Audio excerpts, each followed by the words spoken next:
უცებ ეზო შეტურთმანდა, ჯერ ჩოჩქოლი ატყდა. მერე სამარისებური სიჩუმე ჩამოვარდა და ხალხი ორად გაიყო. ფართოდ გაღებულ ჭიშკარში, ხოსიკით გაწეპილი, წითელ ალიზა ტალახში ამოსვლილი, გაბანჯგლული და ქანცული, ყურებ ჩამოყრილი და თავჩაქენდრული ძაღლი შემოვიდა. გვერდზე გაუხედავად გაიარა ორად გაყოფილი ხალხი, აივანზე ამოვიდა, დიდი ოთახი, რომელშიც ბაბუა ესვენა გადაჭრა, ბაბუა საწოლ ოთახში შევიდა და ცარიელ საწოლს დახედა. მერე ძალაში გამოვიდა, ტახტზე დასვენებულ კუბოს მიადგა, უკანა ფეხებზე შედგა, წინა თათები ტახტს დააბჯინა, კისერი წაიგრძელა და ბაბუას დახედა. ლამაზი სპეტაკი მშვიდი და სათნო იწვა ბაბუა თავის სასახლეში. ძაღლმა ერთხანს უყურა ბაბუას, მერე მოტრიალ და წამოვიდა და ჩემს ფეხებთან დაწვა გატრუნული. დიდება შენ და უფალო, აღმოხდა ვიღაცას ჩემს უკან. მე თავი ვეღარ შევიკავე, სახეზე ხელები ავიფარე და ხმამაღლა ავტირდი. დაახლოებით 5 საათზე კიდევ ერთი სასწაული მოხდა. ზალაში ბადრია მეთუთუნე შემოვიდა. ჩემს ფეხებთან გაწოლილი ძაღლი რომ დაინახა შექთა, მაგრამ იხტიბარი არ გაიტეხა და სამძიმრის მოსახლელად ჩემკენ დაიძრა. მაშინ წამოდგა ძაღლი. თელ ტანზე ბანალი აეძაგრა, კუდი ბოროტად წაუგრძელდა და ეშვები გააელვა და გაბმულა, ჩემზარავად დაიხრინა.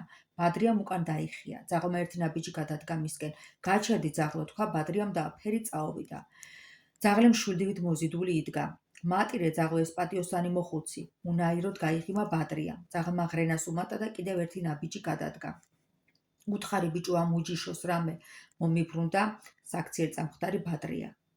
ამან კი იცის ვინ ესროლა თოფი, მაგრამ არ გინდა ათქმევინო? გამიელვა თავში ბაბუას ნათქვამა. გადადი ბადრია ეზოდან, თქვი მე.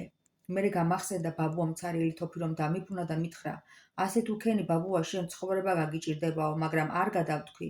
გადადი ბადრია ეზოდან, გავიმეორე და ბადრია გადავიდა ეზოდან. დილით ადრე ხმაურმა გამაღვიძა, აივანზე გავარდი საცვლების ამარა. ბიჭო, გოგიტა, გააჩერე შობეძაღლი, თორემ დაბჭამა ცოცხლად. მეძახდა სკამების წასაღებად მოსული მეზობელი. სოფელს გავხედე. ოდებიდან კვამლი ამოდიოდა, თეთრ ბოლქვებად. მამლები ყიოდნენ, ძროხები ბღაოდნენ, თხები პეტელობდნენ. თიკნები კიკინებდნენ, ქათმები კრიახობდნენ. კონცხოულაზე უშველებელი მზე შემომდგარიყო.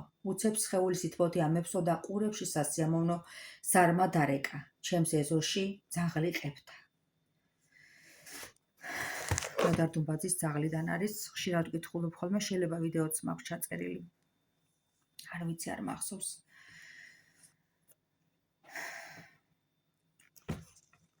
კიდევ წავიკითხავ რამეს ნოდარ დუმბაძის მოთხრობებიდან და ნოველებიდან. დროებით.